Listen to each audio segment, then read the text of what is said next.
Hello guys, ngayon ay June 8, 2025. At para to sa mga Aquarius. Okay, Aquarius, ito ng iyong reading. Tingnan natin ang iyong reading today. June 8, 2025. Sa mga Aquarius na mapapadaan dito sa channel, ito ang inyong message ngayong June 8, 2025. June 8. Okay. Nandito ang kantang Give Thanks. Alam niyo yung worship song na Give Thanks is pakinggan ninyo Aquarius at maaaring nauugnay doon ang inyong sitwasyon sa kantang Give Thanks. Okay na? Worship song. Andun yung lyrics na bagamat ako ay mahirap is feel ko ako ay rich. Bagamat ako ay weak, feel ko ako ay malakas because andyan si God. Okay? Sa Aquarius, ito ang inyong message. Tingnan natin ang pangalawang message for you.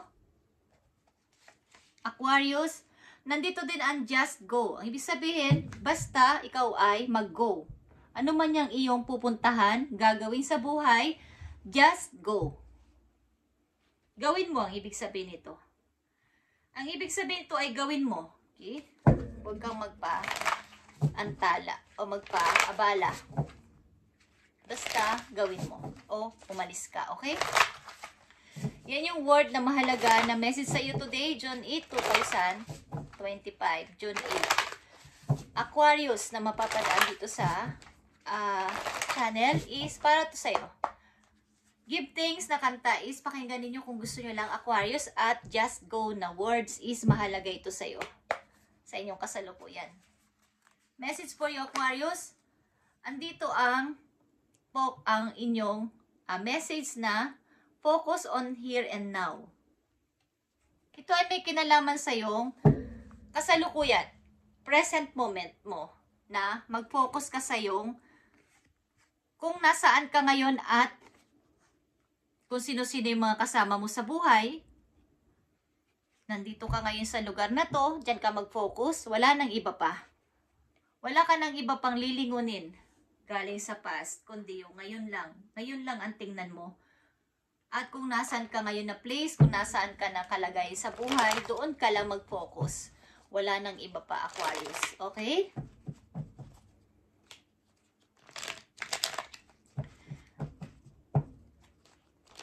Halimbawa lang din dyan iyong may sinasabi ang kausap mo sa'yo. Kung saan-saan lumilipad-lipad yung utak mo. Kung sino yung kausap mo, kung ano yung sinasabi sa'yo, doon ka lang makinig at mag-focus sa sinasabi niya. Okay. Tingnan natin ang inyong maaaring sitwasyon. Aquarius, na may kinalaman dito sa'yo, mga unang message.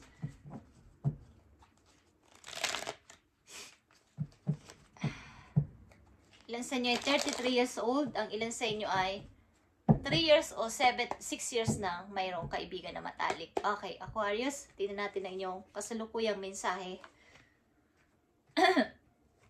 Just go, yan ang inyong message. Nandito ang harapan, Aquarius, nangangarap ka ng masaya at maayos sa pamilya. Maybe kung wala pa sa ngayon, wala ka pang masasabi na pamilya o asawa o mga anak, Aquarius na nandito sa reading ay nangangarap ka na someday ay magkaroon ako ng masayang pamilya. Pinapangarap ko to, ang magkaroon ng masayang pamilya. Talaga. Message for you, andito ka sa, ito yung the moon, okay? Yung mga reflection. Ito yung mga shadow galing sa nakaraan, guys, na ikaw ay nadidisturb pa sa kasalukuyan mo. May mga nanggugulo din sa inyo maaari, Aquarius, at hindi nyo pinapansin. Parang nagbibingi-bingan kayo, nagbubulak-bulagan, na wag na silang pansinin. Kumbaga, iwasan na sila kahit ano pa yung kayo ng pagmimili sa inyo, pagtawag, o pagpunta, o pakakausapin kayo is, gusto ko munang maging bingi. Magbulag-bulagan, na hindi ko sila nakikita, hindi ko sila naririnig. Ayoko na muna silang pansinin. Gusto ko na muna umiwas. Nakita nyo ang The Hermit, Aquarius. Andito yung tipong ikaw ay nag-iisip-isip talaga para sa iyong kinabukasan o sa iyong future na paano na lang kung dito na lang at dito ako. wala nang patutunguhan ng buhay ko dito kung dito at dito ako naka-stuck sa sitwasyon na to. Na wala naman pinagbago. Everyday yun ang routine ko. Araw-araw yun at yun, walang pinagbago. So, kailangan kong ng bago. Okay? Ace of Cups is here. Kailangan kong magsimula ito sa aking emosyon at mga tao sa paligid ko. Baguhin ko ang aking routine. Baguhin ko ang mga paniniwala ko. Baguhin ko ang lahat. Pati yung aking mga pakiramdam sa buhay. Baguhin ko lahat. Kesa nandito ako naka-stuck at napakatagal ko dito, naka-stuck lang. Paano na kaya ako pag nandito ako sa ganitong sitwasyon ng napakatagal na panahon? Okay guys, maaaring wala kayong masasabi na happy family sa inyong present. At maaaring ang ilan sa inyo ditong nandito Aquarius ay may family man ay wala kayong asawa, may mga kasama kayong anak sa bahay, at someday, nangangarap kayo magkaroon ng kasama pa din sa buhay na masasabi yung pamilya. Okay, Aquarius? Aquarius na nandito sa reading. Tingnan natin ang inyong message day, June 8, 2025. At guys, kung ano at sino, at kung nasaan kayo ngayon ay doon lang kayo mag-focus. Priority, yung ngayon lang. At kung sino ang kasama nyo sa buhay, doon lang kayo mag-focus. Okay, Aquarius, wala nang iba pa. Yan ang payo sa inyo. Message for you, Aquarius. Nandito ang coyote or playfulness. This is a reminder to take things too seriously and bring more balance between wisdom and playfulness. You might need to lighten up about a matter that have been your mind for a while. Okay. So, kaya nandito ang Ace of Cups, guys. Ito ay pagsisimula ng inyong bagong paniniwala. Like I said, perspective sa buhay. Mga bagong papasimulan na magtatanggal sa inyo sa pagka-boring. Pagka-boring sa buhay. Pagkalugmok dito. Na dito na lang ako habang buhay. Hindi. Kailangan kong kumilos. Kailangan ko ng mga bagong route gagawin sa buhay. Bagong pagkakaabalahan, bagong mga tao din, at bagong paniniwala. Kailangan yung i-balance ito, ang inyong wisdom and sa inyong pagka-playfulness, kumbaga. Yung hindi naman masyadong magpapaka-wild kayo. Okay? So, maaaring meron kayo mga hindi maiwanan sa inyong nagdaan na ang hirap-hirap nitong kumbaga, i-change o baguhin sa kasalukuyan para mabalik-balik. So, kailangan kayo ay magbago, guys. Baguhin nyo simula sa inyong looks, Aquarius. Huwag masyadong boring. At iwasan ang mga old habit. Okay? At yung mga patterns, parang long term. Na paulit-ulit na routine. Iwasan nyo na to at baguhin ang sarili sa kasalukuyan para kayo ay lapitan ng mga tao din ng mga bagong idea. Okay? Kumbaga, hinuhold kayo ng mga tao o ng nakaraan na to sa inyong pag-grow sa sarili. Kung kayo ay maiisak at maiisak dito ng napakahabang panahon, taon ang bibilangin, ay paano pa kayo magkakaroon ng masayang pamilya na inyong pinapangarap someday? Aquarius? So, kayo ay simula sa marinig nyo ang, mapanood nyo ang video na to ay just go. Gawin ninyo ang inararapat na alam nyo tama at makakapag-grow ng inyong sarili. Kailangan dito ay transition. Okay, guys?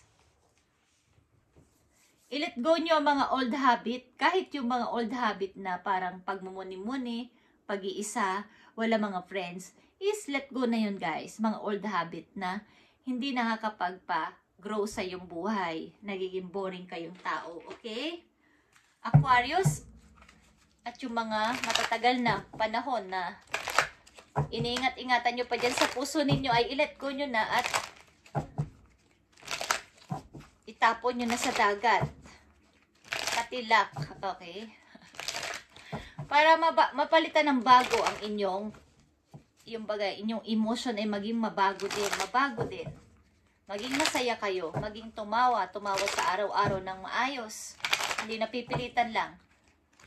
kung ano at kung nasan kayong lugar ngayon, kung sino ang inyong mga kausap, kasama sa buhay, doon kayo mag-focus, wala nang iba pa, Aquarius. Okay? Message sa'yo, silipin natin ang inyong finances at career o career, Aquarius. Okay, yan dito ang teacher. Kayo ay something na nagtuturo, hindi man kayo literal na nagtuturo sa school, kayo ay nagtuturo sa mga tao o sa mga bata na lumalapit sa inyo. Maaaring kayo ay pangarap nyo ring maging maestra o teacher o guro, kaya lang ay hindi natuloy. O ang ilan sa inyo talaga ay teacher na. Okay? Aquarius na nandito. Kumbaga, explore mo yung career mo in teaching, coaching, and mentorship. Yung motivation. Pagsasalita ng mga nakakapag-anyaya sa mga tao na mag-grow sa buhay. Gamitin ninyo ang inyong experience na ganito ako dati. Sumahihikayat nyo ang mga tao na to na lumago din sa buhay dahil kayo ay mayroong example sa sarili ninyong experience. Okay, Aquarius? You have the ability to inspire others to unlock their true potential. Kayo ay gagamitin ni God ng inyong mga guidance na kayo ay magturo sa mga tao para ilan sa kanila ay magkaroon din ng inspirasyon sa buhay na katulad ni Aquarius kami ay uunlad din. Katulad ni Aquarius kami ay magsisikap din sa buhay na mabago, magkaroon ng motivation sa buhay, na umangat sa buhay, mag-grow pa sa buhay, na isipin ang future, hindi lang nandoon sa isang routine o sa pang-araw-araw na yun lang. May mga iba't iba pa kayong gagawin. Okay? Kumbaga, ang ilan din sa inyo dito ay pwedeng mag-practice o mag-training about sa pagko-coaching, pagme-mentor o pagtuturo para ito ay pandagdag din sa inyong financial o magagamit nyo to sa inyong pandagdag sa kita. Okay lang sa inyo, Aquarius, ay ganito ang talent. Nagtuturo o magtuturo. Okay? Meron kayong ganitong skills at kailangan ninyo itong matuklasan sa inyong sarili na kayo pala ay mahilig magturo. Kayo pala ay makakapag-inspire na mga taong nalulupaypay na sa buhay, wala ng pag-asa. Matuturuan ko pala sila based my own experience. Okay, is masasabi nyo sa kanila na ganito ako dati at okay na ako ngayon dahil sa mga na-experience ko sa buhay. Ako ay nag-grow. Ako ay umangat ulit sa buhay. Okay, Aquarius? Message pa for you at ito ang inyong message na just go. Kung ano man tong inyong napaplano na to is gawin nyo na, okay? Nandito ang listen. Okay, Aquarius? Listen is here. Kumbaga, paminsan-minsan, ang ilan sa inyo ay dapat ay makinig, hindi palagi nagsasalita.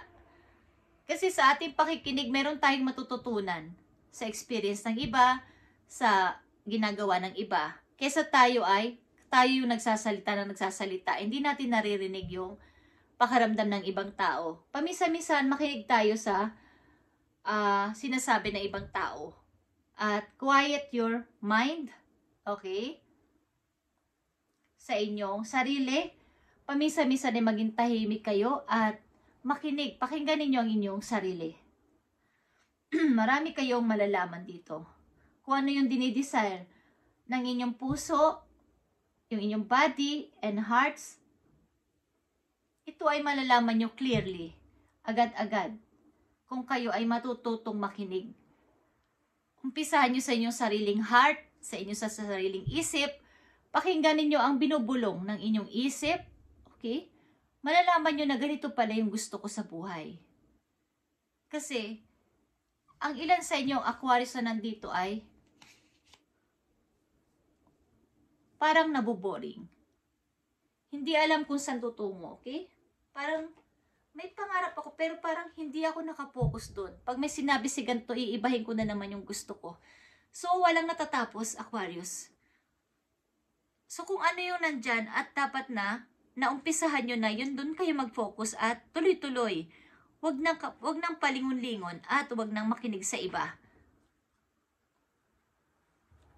Kung may sinasadya si ganito, si ganyan is, wag nyo na munang pakinggan. Pakinggan ninyo ang inyong mind, ang inyong heart. Ano ba talaga ang gusto ko sa buhay? Okay, Aquarius, tingnan natin pa ang message for you. Ngayon, June 8, ito na reading para sa'yo. At kung mayroon kayong talent sa pagtuturo, pag-coaching, pag-mentor, something na nagtuturo o nagsasalita sa harapan ng tao ay gawin ninyo guys sapagkat dito kayo uunlad pa rin. Okay? Ito ang inyong skills. Tingnan natin ang message pa po you. Yes or no message po you, Aquarius. Nandito ang no guys. Burning through money for investment broke. Okay. Kung kayo ay nagbabalak mag-invest sa kung saan man to, Aquarius, ay tigilan nyo this time sapagkat baka kayo ay mawala agad ang inyong ipon o mapunta sa wala. Huwag kayong mag-invest sa ganito sa ganyan na walang katiyakan at hindi legit ang, kumbaga hindi nyo inalam. Hindi nyo alam kung yun ay totoo o hindi. So huwag kayong mag-invest agad-agad, guys.